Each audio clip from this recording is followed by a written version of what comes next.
반갑습니다. 안녕하세요. 저는 이제 대전에 있는 우송대학교, 와. 대전 우리나라 중부권의 명문사 와. 우송대학교 사회복지학과에 근무하는 양병훈 교수입니다. 반갑습니다.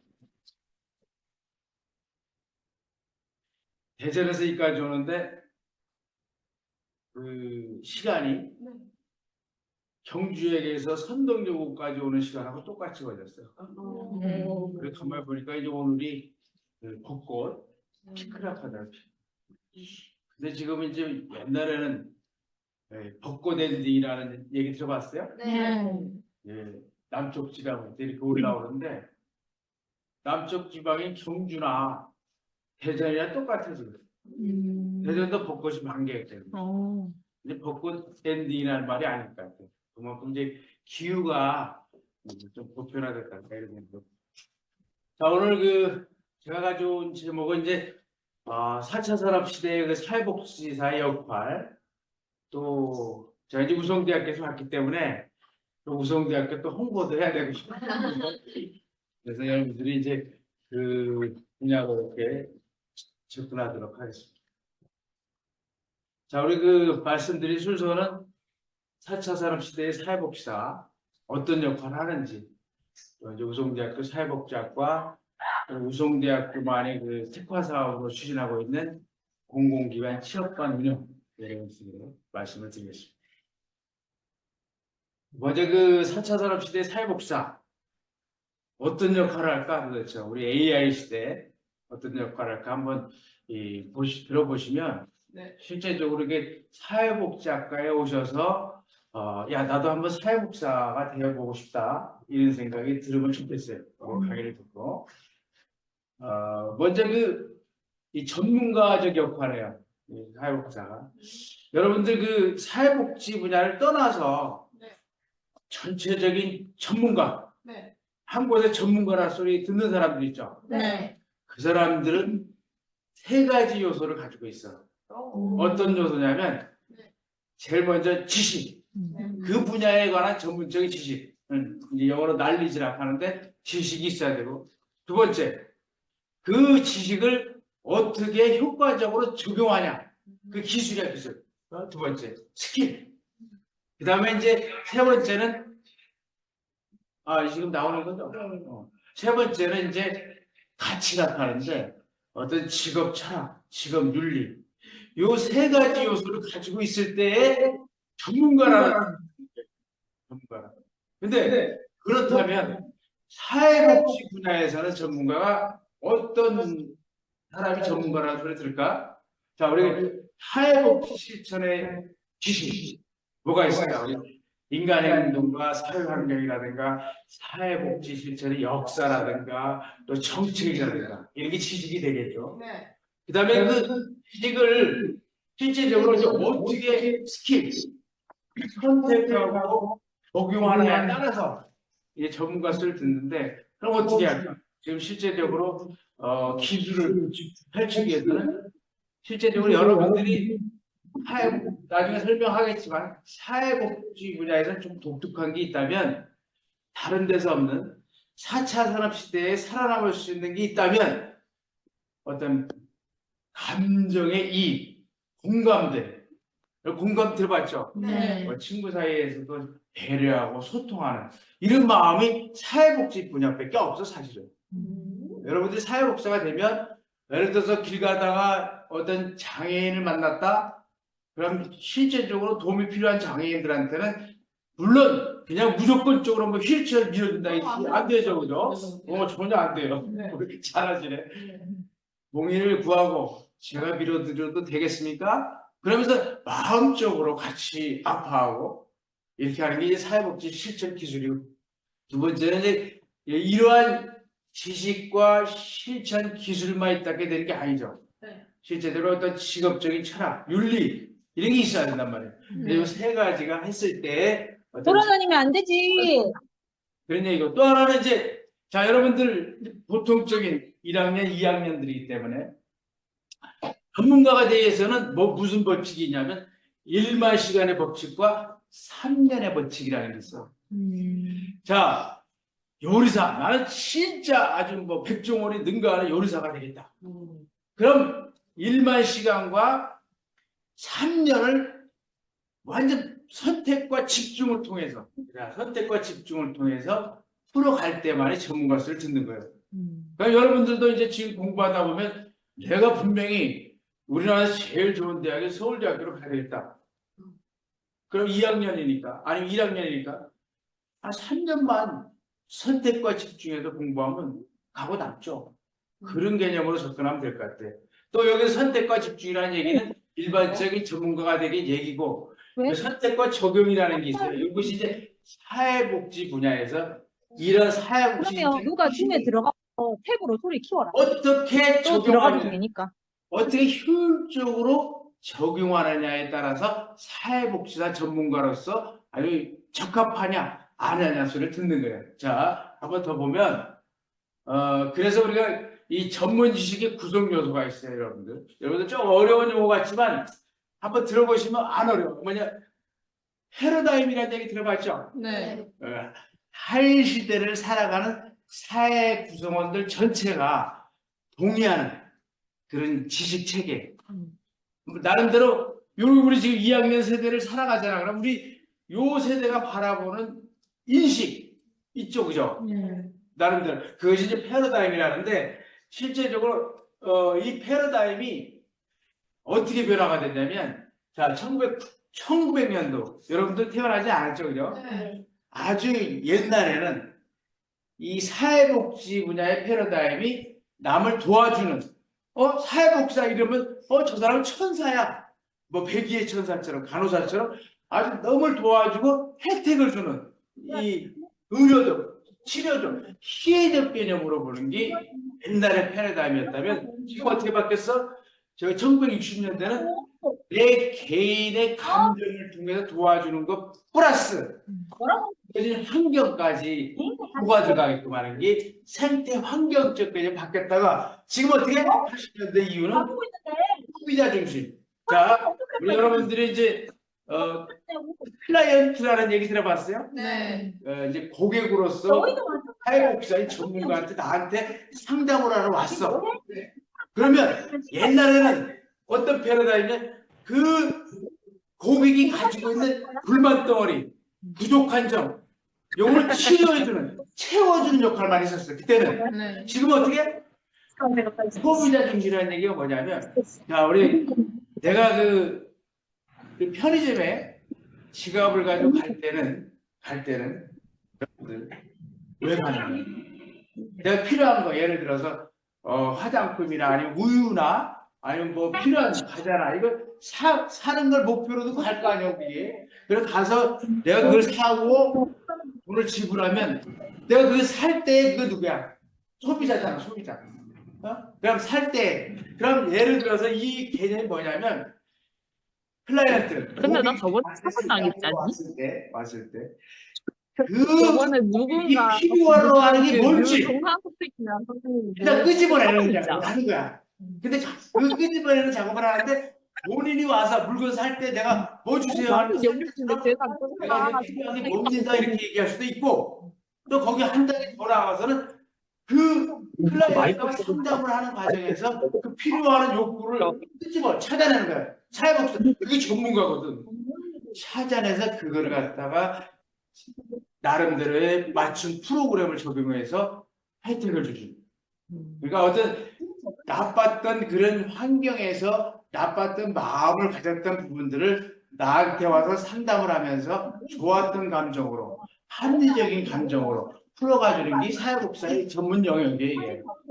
자, 그래서 패러다임이 어떻게 바뀌었어요? 옛날에는 불만이나 부족했던 거를 채워주는 역할만 했어. 그걸로 끝났어. 그걸로. 지금은 뭐야?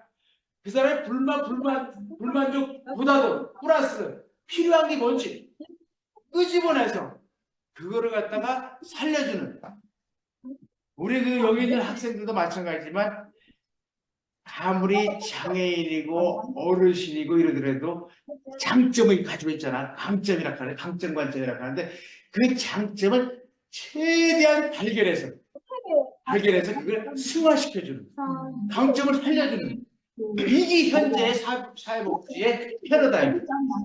그렇죠. 아주 여러분 훌륭한 일 하는 거예요. 사회복지학과요. 자, 노트북 켜가지고 여기서는 캡처 잘 안 돼. 자, 우리 또 어떤 사회복지 전문가에서 어떤 역할을 했어? 코로나 시대에. 자, 한번 보세요. 우리 코로나가 걸렸어요. 그래도 한 1, 2년 전만 해도 지금은 좀 코로나에 대해서 좀 등하지 않은 부분이 있는데 1, 2년 전만 코로나 걸렸어. 이 팬데믹 사태, 아주 세계적인 유행하는 그 질병 이런 사태가 왔을 때 어떻게 했어? 격리시켰잖아. 가족들이 못 돌보게 했잖아. 왜? 가족들이 옮겨가니까. 그러니까 격리. 왜? 코로나 전염병에 대해 방지하는 예방 차원에서 격리시켰잖아. 그죠? 그때 이제 격리를 어디로 가? 시설에 입주한 거야. 근데 누가 했어? 사회복지사가 이때 시설에 근무하면서 이 코로나에 대한 치료 차원에 적극적으로 보호를 해준 거예요. 그래서 엄청난 역할을 한 거예요. 사실 사회복지사가. 여러분들이 사회복지사 됐을 때 이런 훌륭한 역할을 하는 거야. 자, 얘는 또 하나의 코로나 시대 중심적인 역할을 하는 게 사회복지사였고, 자, 보면은 또 4차 산업의 주역, 만능 엔터테이너라고 하는데, 자, 아까 다시 왜 사회복지사를 전문가로 했을 때는 그 두 가지 측면이 있어요, 두 가지. 좀 어려운 얘기가 조금만 들으면 쉬워질 거예요? 자, 과학적 전문가, 어떤 사이언스, 그러니까 집단 성원의 연구 자료를 수집하고 분석하는 것을 우리가 과학적 연구가라고 해요. 자, 두 번째, 예술적 전문가, 타인의 고통을 진심으로 이해하고 공감하는 능력, 아트, 예술적 전문가가 있기 때문에 우리가 그 사회복지사의 역할 중에서 실제적으로 좋아하고 빠져드는 게 여기에 있는 거예요. 자, 실제적으로 우리가 이 코로나가 됐건 4차 산업혁명 시대가 됐건 앞으로 살아남을 직종 중에 하나가 사회복지사예요. 자, 제일 먼저 없어질 직종이 뭘까? 여러분들 생각하기에? 변호사, 약사, 한사, 의사도 이제 로봇이 많이 등장하니까 의사도 가능한 거. 근데 중요한 건 사회복지사는 없어지지 않아. 왜? AI가 로봇이 이 감정, 예를 들어 타인의 고통을 진심으로 이해하고 이거 못해. 이거는 인간만이 할 수 있는 일이야. 그렇기 때문에 여러분이 사회복지사를 선택하면 평생 여러분들 죽을 때까지 직업인으로서 살 수 있다는 얘기요. 근데 공부 열심히 하고 아까처럼 서울대 법대 가서 변호사, 판사 됐어. 변호사 같은 경우는 AI 시대 왜 없어지냐면 그동안 판례가 막 도서를 꽉 찰 정도로 돼 있잖아. 이걸 AI한테 딱 입력시켜서 요거 관련 판결을 찾아라. 금방 몇 초 만에 찾는 거야. 그러니까 없어지는 거예요. 근데 사회복지사는 왜 안 없어져? 이해해줘야. 그러니까 감정. 감정. 인간만이 할 수 있는 감정. 포용하고 우리 예를 들어서 클라이언트가 우리 사무실 방문했을 때 예를 들어서 사무실 왔는데 우리 어르신 여기 앉으시고 또 그냥 담당자 오니까 설명 들으시고 요것이 이렇게 딱딱딱 하는 게 과학적 전문가야. 과학적 역할. 근데 어르신 이것까지 오시는데 요번에 대전에서 여기 강의하러 오실 때 얼마나 수고하셨어요. 또 거기다가 또 역전해서 여기까지 오는데 택시비도 많이 나왔죠. 그럼 말이라도 얼마나 고맙고 그래. 그러면서 그런데 어르신 담당자가 지금 출장가가 없는데 조금만 기다려줄 수 있어요? 이러면 어르신의 감정도 살아나서 그래 알았어 기다릴게 걱정하지 마.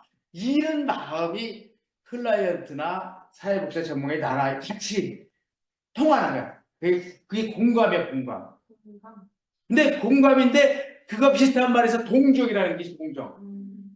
동정은 한마디로 얘기하면 우리가 해서는 안 될 일이야. 장애인이 있어. 장애인이 걸어가고 있어. 휠체어를 타고 있어. 참 안 됐네. 그게 동정이야, 동정. 근데 그 동정을 한다는 얘기는 실제적으로 장애인과 비장애인이 나는 선을 딱 끊었고 나는 건강한 비장애인이고 너는 장애인이야 이렇게 차별화시키는 게 동종이야 동종. 근데 공부하면 내 감정을 이입하는 거야. 실제적으로 그 장애인 안으로 내가 들어가서 내가 장애인처럼 아파하고 이런 부분이 공감. 그래서 그런 부분인데 자 그래서 이러한 과학적 예술적 전문가로서 역할하는 과정에 어떤 역할을 할까 이제 한번 실제적인 이제 현장에서 조력자 상대방의 원조해주는 상대방의 능력을 강점을 살려서 풀어주는 조력자 중개자 여러분들 부동산 중개업소 들어봤지? 네. 그게 따로 영어로 브로커 이제 예를 들어 내가 집을 사고 싶다 그런데 중개인으로서 이 집을 살 사람한테 소개해주고 물론 소개비는 받지만 그래서 중개자 역할하고 또 옹호자 사회복지사 전문가들 가장 중요한 게 옹호자예요 여러분들. 야 어렵지 말이 이게 뭐냐면 요것만큼은 오늘 요번 시간에는 요것만큼 알아도 야 사회복지사가 옹호자라는데 뭐지? 대변해주는 역할 장애인 취약계층 또 개발지역의 어르신들 이 어르신들에 대해서 실제적으로 그 어르신들이라든가 장애인들은 능력이 부족하기 때문에 어디 가서 이 법을 고쳐달라든지 또 행정이나 찾아가서 이걸 고쳐주세요 막 이렇게 못해. 그럼 누가 해? 사회복지사인 전문가가 대신해서 보도자료도 내주고 또 국회에 올라가서 국회 법을 바꿔달라고 요청도 하고 이게 대변자 역할. 옹호자라는 게 한마디로 말은 어렵지만 이거 여러분들 이것만 잊어버리지 마. 사회복지사로서 옹호자 역할 이게 뭐냐? 대변해주는 역할. 때로는 연판장도 돌려주고 SNS에다가 막 항의글도 올리고 대변해주는 역할. 그 역할이 옹호자. 교육자는 여러분들 뭐 제가 지금 티칭하는 거 선생님이 가르치는 또 조정자 또 하나 중요한 거 있어요. 자 우리가 사회복지관이 이 여러 개가 있는데 시골에 가면 독거 어르신이 아주 못 사시는 독거 어르신이 있어. 그럼 겨울에 김장을 해야 돼, 김장을. 근데 김장을 여러 개 안 돼. 근데 사회복지관마다 김장 봉사를 하잖아, 우리가. 그런데 이 조종자의 역할이 뭐냐면 이 어르신 집에 가니까 김장의 그 김장통이 한 15개 정도 쌓여있네. A라는 사회복지관에서도 어르신 때 5통, B라는 사회복지관 5통, C라는 사회복지관 어르신 혼자서 못 먹어. 어떻게 뭐 한 통 가지고 겨울을 할 수 있는데 15통 있다고 봐. 그때 사회복지가 딱 나서서 A라는 복지관은 김장 한 통만 갖다 주시고 B라는 복지관은 김장은 어르신 댁에 있으니까 쌀을 갖다 주시고 C라는 복지관은 어르신 댁에 김장과 쌀이 있으니까 김치 그 반찬을 갖다 주시고 조정해 주는 역할 필요하죠. 맞는 엔터테이너 여러분들 사회복지사가 되면 좋겠죠. 지원할 거죠. 중부권 사학의 명문 우송대학교 KTX 내려서 5분 거리 여기 대전역에서 아주 최고야. 자 그래서 자 지금부터 이제 우송대학교 사회복지학과에서 한번 짚어보도록 하겠습니다. 자 우송대학교는 2000년도에 사회복지학과 신설이 됐고 2021년도에 4월 1일자로 사회복지학과 앤드 글로벌 가족 아동교육학과를 통합해서 사회복지학과로 만들었어요. 그래서 총 재학생은 317명. 지금 그 총 교원수 우리 저 같은 교수가 15명 있고 작년에 기존학과 취업률이 74.5%. 오시기만 하면 다 취업되는 거야. 자, 그래갖고 또 위탁기관에 이제 동구 다문화가족지원센터가 있고 시계가 없나? 지금 3시 19분이에요. 3시 19분. 3시 19분? 우리가 지금 3시부터 했죠. 한 40분 되면 콜 해주세요. 네.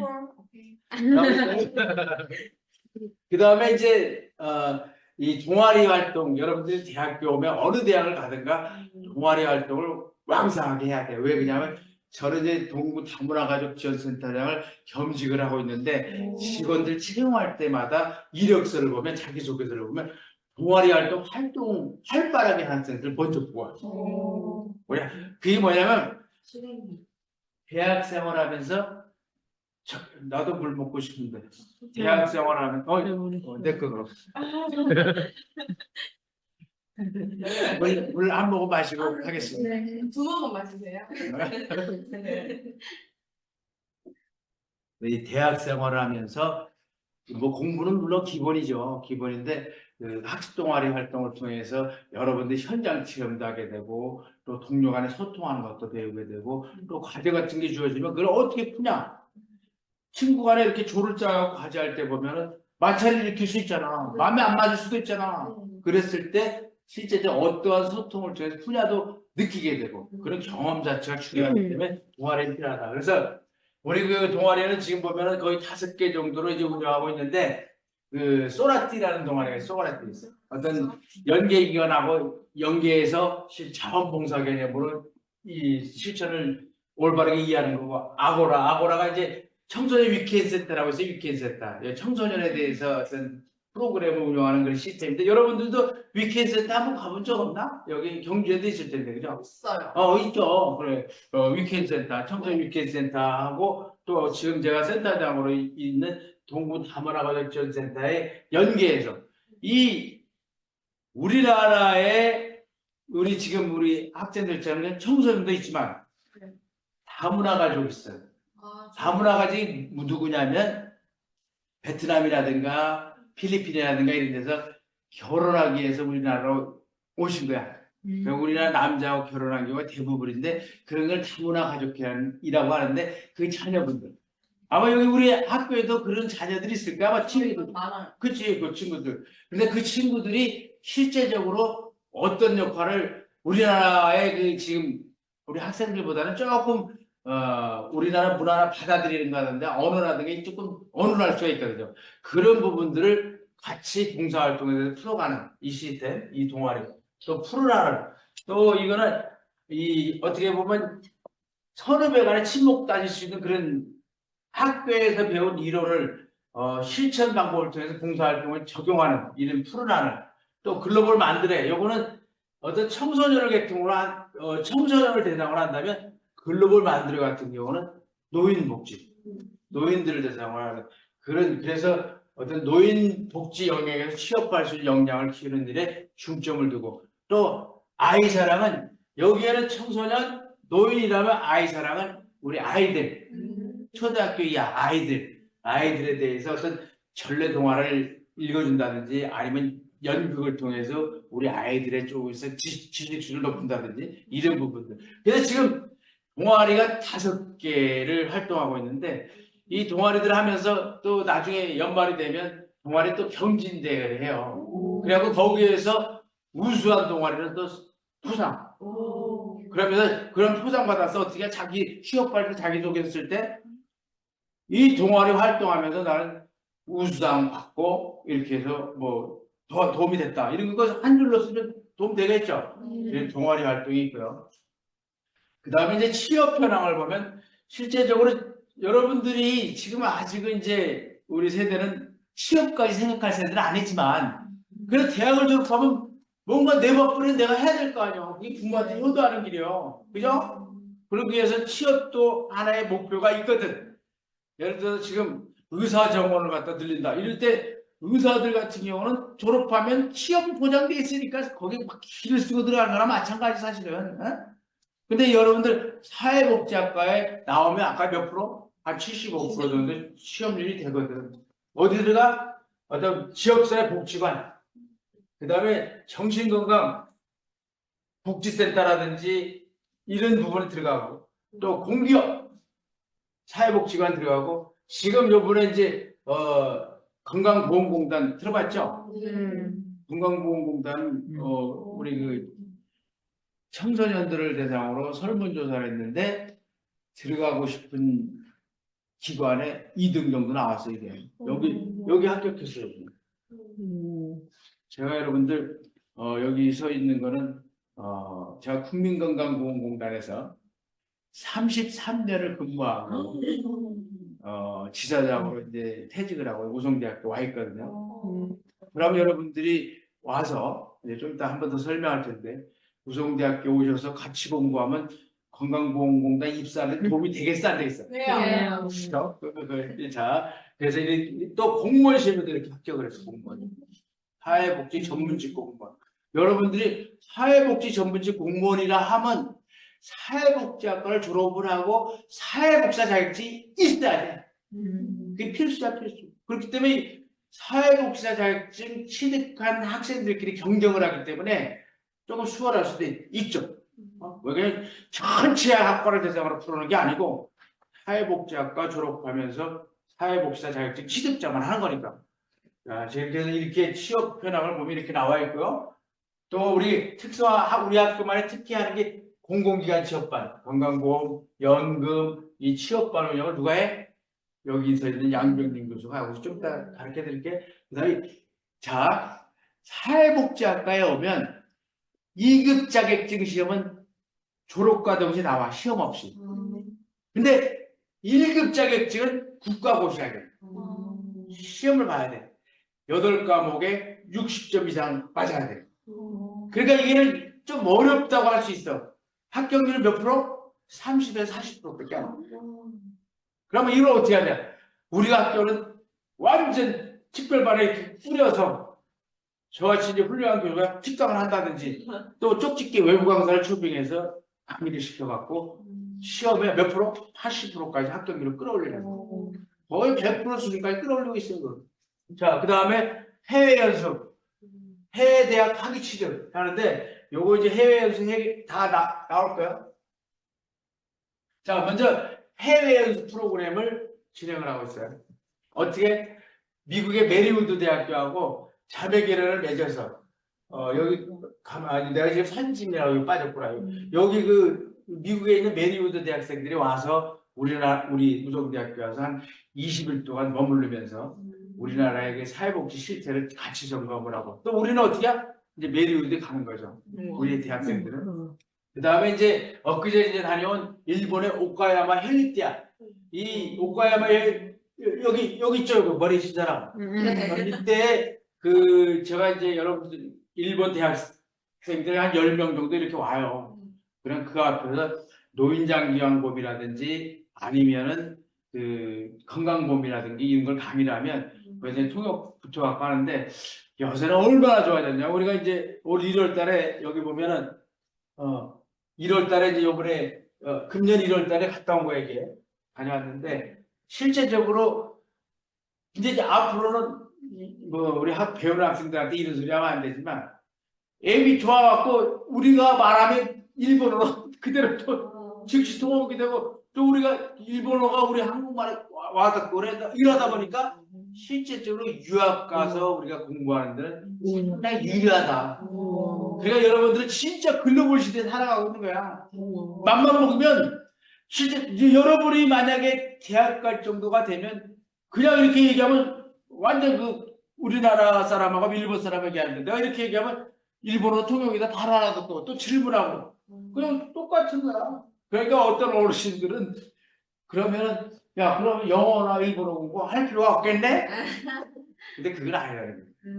왜? 그 근본을 알아야지 그 풀어가는 부분이 대화만 된다 하는 건 대화는 간단한 거니까 그런 부분이 있었어. 그래서 일본의 오카마 현 대학에 가서 이렇게 이제 우리가 한 6박 7일 동안 있었던 이렇게 온 적도 있고. 그다음에 이제 제가 여러분들한테 진짜 어떻게 보면 선덕여자고등학교 선덕여왕 그 이름 따서 만든 거다. 선덕여자고등학교 참 좋은 것 같아요. 그 선덕여자고등학교라는 딱 머리에 들어왔을 때 얼마나 예의 바르고 또 공부 잘하고 막 이게 와 와닿는 거야. 맞죠? 그래서 선덕여자고등학교는 이제 우성대학교 사회복지사의 전문과정 그다음에 이렇게 학교 소개할 수 있다는 게 엄청나게 행운입니다. 그래서 제가 운영하는 게 이제 공공기관 취업반 사회복지사 1급 취득반 운영을 해요. 지금 매주 수요일 저녁 6시부터 9시 30분까지 3시간 30분 동안 상시 운영이에요. 상시. 자, 한번 보면 상반기에는 3월 1일부터 4월 14일까지 공공기관 취업반 또 NCS라 해서 여러분들 좀 어려운 용어 같지만 공공기관 공기업들이 채용 시험이 국가 직무 능력 표준 시험이라고 하고 그건 통일이 돼 있어. 하다못해 지금 여러분들 건강보험공단에 입사하기 위해서는 이 NCS를 통과하지 않으면 안 돼. 근데 그걸 누가 만들었냐? 국가에서 시켜 전문가들이 만드는 거야. 이 기관에 필요한 지식은 뭔지, 또 이 기관에 어떤 지식을 습득했을 때 바로 취업해갖고 바로 직장 생활 할 수 있는 건지, 그걸 만드는 것이 국가 직무 능력 표준이야. 그걸 어려워할 수 있는데 그걸 쉽게 우리가 이렇게 지금 접근하는 부분은 어려운 부분들은 외부 강사를 초청해서 이것만 전문적으로 강의하는 학원들이 있어. 왜 어렵냐면 이게 한 문장 70문제를 내는데, 자, 이거 시험 체제를 얘기해 드릴게. 한번 우리가 상식적으로 알아두면 좋겠지. 어떤 시험이냐면 한 문제가 A4 한 장이야. 지문이. 그거를 처음부터 끝까지 읽고 거기에서 녹아있는 팩트, 아주 요점을 딱 찾아내서 그 질문에 대한 답변을 할 수 있는 시스템. 그러니까 그걸 얼마나 책을 많이 봐야 되고 또 나름대로의 그 딱 읽고 난 다음에 그 중요한 문제점을 도출해내는 것도 그런 방법이잖아. 그런 기법을 강의를. 또 공무원반 앞에 공무원 2명 합격했죠. 운영하고 수어통역사라고 해서 여러분들 청각장애인들이잖아요. 이 수어통 하는 거 그것도 자격증반을 운영하고 있어요. 필요해. 한 분 남았어. 그 다음에 자율학습 이제 겨울 여름방학이에요. 이거 상반기 하반기 또 진행을 하고 국가자격증 취득반은 왜 12월 달에 1월 달에 하냐면 그 다음에 1월 셋째 주 토요일 날 시험을 보니까 해마다 한 번만 봐. 그러니까 거기에 포커스를 맞춰서 맞춤형 교육 시스템을 운영하면서 또 학교에서 이렇게 개인별로 독서실 이렇게 딱 줘서 운영하고 또 외부 특강 강사료라든가 영어 같은 경우 부족한 거 토익 같은 경우도 수강료를 직접 지급받아갖고 풀어가는. 그래서 제가 이거는 이제 우리 학생들하고 주고받았던 카톡 내용인데 교수님이 안녕하세요 교수님 우성대학교 사육제 이거 시험 특강 수업 이승현입니다. 특강께 합격하면 연락달라. 이건 아닌 거 같고 그래서 교수님 운영이 특강반 덕분에 150점 좋은 성적 합격하 너무 감사합니다. 지난해 막 이런 카톡 받으면 교수로서의 보람이 있어요. 엄청난.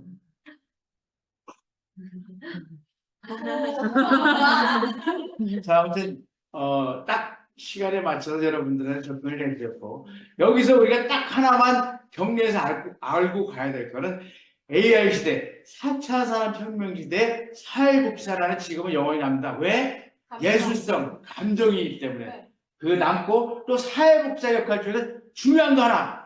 옹호자 역할, 요거는 기억해 줬으면 좋겠다. 우리 중학생이지만, 대변한다. 오케이, 대변. 박수 한번 쳐줘. 대변자 역할. 또, 김치를 갖다 이렇게 나눠준다? 무슨 역할? 조종자 역할. 야 우리 선생님 진짜 이 중학생 나중에 제가 이름 좀 봐라. 영서가 친구예요. 자, 아무튼 시간 뭐 다 됐는데요. 여러분들 이제 제가 대전에서 와서 이렇게 강의할 수 있게끔 기회를 주신 학교 관계자님께 고맙다는 인사를 말씀을 드리고 또 이렇게 대면으로는 몇 분 안 되지만 진짜 집중해서 이렇게 듣는 모습들이 너무 좋았어. 여러분들이 분명히 제가 볼 때는 인서울이야 무조건. 내 약속할게 인서울. 그러려면 어떻게 하자? 선택과 집중. 오케이. 고맙습니다.